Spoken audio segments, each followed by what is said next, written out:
열왕기하 9장 14절부터 20절 말씀입니다.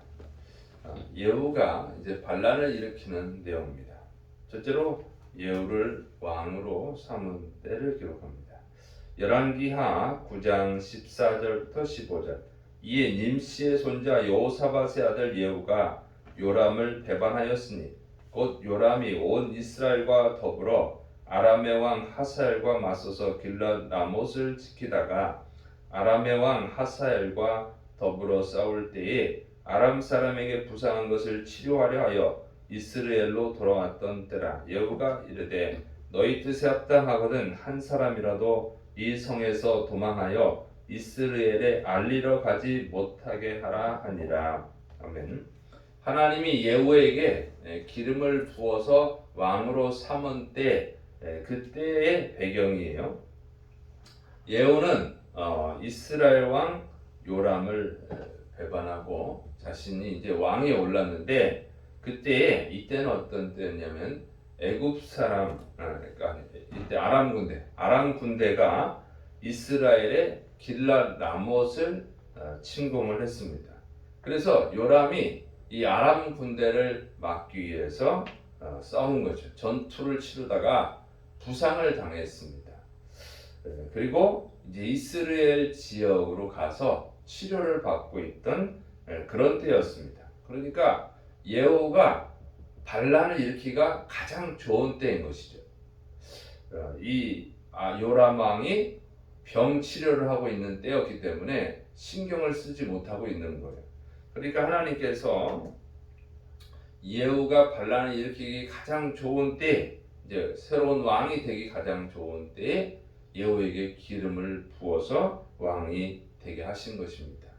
그러니까 하나님이 이 때를 가장 잘 하신다는 거예요. 하나님이 때를 주관하시는 분이죠. 하나님이 역사를 이끌어 가시기 위해서는 때를 잘 주관하셔야 됩니다. 근데 하나님은 정확한 때를 아시는 것입니다. 그래서 하나님이 때를 가르쳐 주실 때 우리는 그 때에 하나님께 순종해야 되는 줄을 믿으시를 바랍니다. 왜냐하면 그때가 가장 좋은 때라고 하는 거예요. 하나님은 가장 완벽한 때에, 가장 완전한 때에 하나님이 우리에게 명령하시는 줄을 믿으시를 바랍니다. 그래서 모든 때는 다 하나님의 손에 있는 거예요. 그래서 예수님께서도 때와 기한은 아버지께 속했다 이렇게 말씀하신 것이죠. 그래서 우리는 하나님의 때, 하나님이 말씀하시는 때에 순종해야 되는 줄을 믿으시 바랍니다. 두 번째로는 이스라엘 왕을 요람이 병문안 왔음을 기록합니다. 열왕기하 9장 16절 17절. 예후가 병거를 타고 이스라엘로 가니 요람 왕이 거기에 누워 있었습니다. 유다의 왕 아하시야는 요람을 보러 내려왔더라. 이스라엘 망대에 파수꾼 하나가 서 있더니 예후의 무리가 오는 것을 보고 이르되 내가 한 무리를 보나이다 하니 요람이 이르되 한 사람을 말에 태워 보내어 맞이하여 평안하냐 묻게 하라 하는지라. 예후가 이제 병거를 타고 아마도 최정예 병거 부대를 이끌고 요람 왕이 병을 치료하고 있는 길랏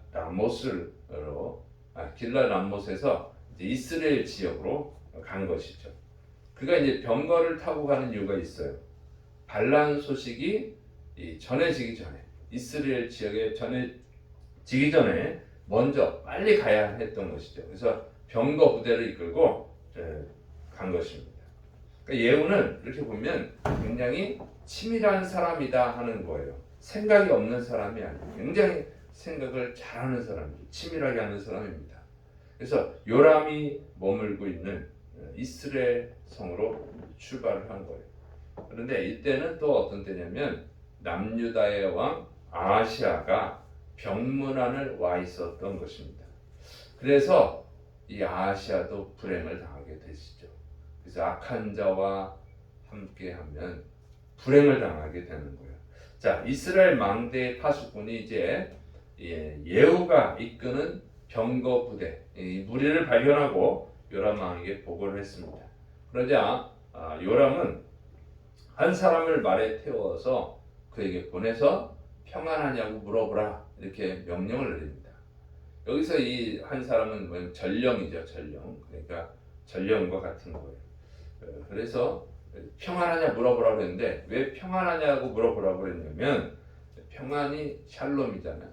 보통 이스라엘 사람들의 인사예요. 샬롬하고 인사하는 건데 이 상황은 전쟁 중이었죠. 아람 군대하고 전투를 치르고 있었잖아요. 그래서 평안하냐 그 얘기는 승리했냐 이렇게 물어보는 거죠. 그러니까 전쟁에서 승리했는지 패배했는지 그게 궁금해서 아마도 그것을 전하기 위해서 오지 않겠나 이런 생각을 해가지고 물어보라고 한 것입니다. 그런데 이것은 이제 요람 왕이 아직 모르고 있다는 거예요. 그러니까 예후가 반란을 일으킨 것을 모르고 있기 때문에 이것을 물어보라고 하는 것이죠. 그러니까 예후가 굉장히 빨리 행동했음을 알 수 있어요. 예후가 만약 좀 머뭇거렸다면 시간을 지체했다면 누군가는 가서 요람 왕에게 전했을 수도 있어요. 그런데 요람 왕에게 전달하기 전에 그러니까 이 병거를 끌고 말을 타고 빨리 출동을 한 거예요. 그러니까 이 예후가 굉장히 빨리 행동하는 사람, 치밀한 사람인 것을 알 수 있는 것이죠. 그리고 예후가 반란에 성공하게 되는데 바로 이것 때문에 그런 거예요. 하나님이 말씀하셨을 때 곧바로 했기 때문에 그런 것이죠. 하나님이 말씀하실 때가 가장 완벽한 때인 거예요. 그래서 그때 순종해야 되는 것입니다. 그때를 놓치면 실패하는 거예요. 이스라엘이 애굽에서 출애굽해가지고 이제 가나안 땅으로 가죠. 하나님께서 가나안 땅을 정복하라고 하는데 첫 번째 이스라엘 사람들이 가나안 땅은 너무 커서 우리는 그들을 보기에 메뚜기와 같다. 뭐 이렇게 저런 핑계 하면서 그들은 성이 강하고 무기가 크고 신장이 크고 거인들이고 뭐 이런저런 이유로 해가지고 못 간다고 했을 때 하나님께서 어떻게 하십니까? 그럼 광야에서 40년 동안 지내라. 그 말을 들으니까 너무 고통스러운 거죠. 40년 동안 광야에서 지낼 생각이니까 끔찍한 거예요. 그래서 우리가 잘못했습니다. 회개합니다. 하고 가나안 땅으로 들어갔는데 그때는 말리죠. 이미 늦었다. 모세가 말렸는데 불과 갔다가 많이 죽고 도망쳐 나왔어요. 그래서 하나님이 말씀하신 그때를 놓치면 안 된다고 하는 거예요. 그때가 지나고 나면 그러면 기회는 지나간 거예요. 하나님 말씀하실 때 순종해야 되는 것이지 말씀하실 때 순종 안 하고 있다가 나중에 순종하면 어쨌든 순종은 했잖아 이렇게 인간적으로 생각할 수 있지만 그때는 이미 늦은 거예요. 하나님의 때가 지나간 것입니다. 근데 이 예후는 곧바로 순종했다는 거예요. 그래서 성공하는 것입니다. 그래서 순종은 아무 때나 하면 되는 것이 아니고 하나님이 말씀하셨을 때 그때 순종해야 되는 줄을 믿으시기 바랍니다. 그러니까 우리가 사명을 받았어요. 다. 우리 예수님 믿는 사람들은 다 전도의 사명을 받았습니다. 그러니까 전도도 미루면 안 되는 거예요. 전도를 미루면 기회를 놓치는 것입니다. 곧바로 전도해야 된다는 거예요. 예수님을 믿는 것도 마찬가지예요. 믿으라고 누가 전도해 줄 때 그때 믿어야 되는 것이죠.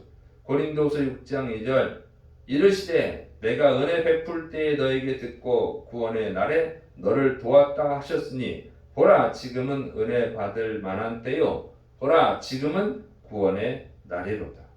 지금 전도해야 되고 지금 예수님 믿어야 돼요. 우리는 내일을 알 수가 없어요. 내일은 올 수 있을지 안 올 수 있을지 알 수가 없는 거예요. 보장이 안 되는 거예요. 하나님이 말씀하시는 때 지금 예수 믿으라고 할 때 믿어야 되고 지금 전도하라고 할 때 전도해야 되는 줄을 믿으시기 바랍니다. 자, 세 번째는 요람 왕이 보낸 전령들 이야기입니다. 열왕기하 9장 19절 20절 다시 한 사람을 말에 태워 보내었더니 그들에게 가서 이르되 왕의 말씀이 평안하냐 하시더이다 하매 예후가 이르되 평안이 내게 상관이 있느냐 내 뒤를 따르라 하더라. 파수꾼이 또 전하여 이르되 그도 그들에게까지 갔으나 돌아오지 아니하고 그 병거 모는 것이 님시의 손자 예후가 모는 것 같이 미치게 모나이다 하니 요람이 보낸 전령이 왕께서 평안하냐고 물어보셨습니다. 이렇게 말하니까 예후는 평안이 너랑 무슨 상관이 있느냐? 너는 나를 따르라. 이렇게 말을 합니다. 그 말을 듣고 전령이 예후를 따라가는 거예요. 파수꾼이 보니까 전령이 갔는데 돌아오지 않는 거예요. 그래서 보고를 합니다. 그러니까 요람이 또다시 한 사람을 보내라. 그래서 또 한 사람이 예후에게 가서 평안하냐고 물어봅니다. 그랬더니 평안이 또 너랑 무슨 상관이냐? 너는 나를 따르라. 그래서 그 사람도 따라가는 거예요. 그래서 파수꾼이 다시 또 요람 왕에게 전달합니다. 근데 예후 같다고 이제 보고를 하는 거죠. 근데 여기서 보면 예후는 요람 왕이 보낸 전령들하고 얘기를 길게 하지 않아요. 이렇고 저렇고 얘기를 하지 않아요. 그냥 간단하게 말하고 나를 따르라고 하는 것입니다. 전령들하고 얘기 안 하고 멈추지는 않고 계속 말을 타고 진격을 하면서 얘기를 하고 있는 거예요. 그러니까 길게 얘기할 수가 없죠. 절대 멈추지 않고 계속 진격을 했다고 하는 것이죠. 이게 예후의 모습에서 우리가 배워야 되는 게 뭐냐면 하나님의 일을 감당할 때, 하나님 주신 사명을 감당할 때 불필요한 시간을 낭비해서는 안 된다고 하는 거예요. 시간을 낭비하지 않기 위해서 지금 하나님 주신 사명을 감당하기 위해서 계속 가고 있다는 것이죠. 근데 예수님께서도 제자들에게 전도를 보내시면서 하신 말씀이 길거리에서 인사하지 말라 그러죠. 하나님이 주신 사명을 감당해야 되는데 쓸데없이 시간을 낭비하지 말라는 뜻입니다. 그래야 사명을 감당할 수 있어요. 이제 우리는 다 사명을 받은 사람들입니다. 시간을 아껴야 되는 것이죠. 성경이 세월을 아끼라고 그랬어요. 때가 악하다고 그랬어요. 지금 때가 악한 시대입니다. 우리가 시간을 허비하고 낭비해버리면 주님이 주신 사명을 감당할 수가 없어요. 이 세상에는 너무 많은 악한 것들이 또 유혹하는 것들이 있어요. 그래서 우리가 시간을 허비하지 말고 주님이 주신 시간이 우리가 얼마나 남았는지 모르기 때문에 우리는 정말로 시간을 아껴서 주의 일을 감당해야 될 줄을 믿으시기 바랍니다. 그래야 한 사람이라도 더 구원하고 또 하나님께서 주신 사명 감당해서 하나님께 영광 돌리시는 줄을 믿으시기를 축원합니다. 기도하겠습니다. 사랑이 많으신 하나님 아버지, 우리에게 귀한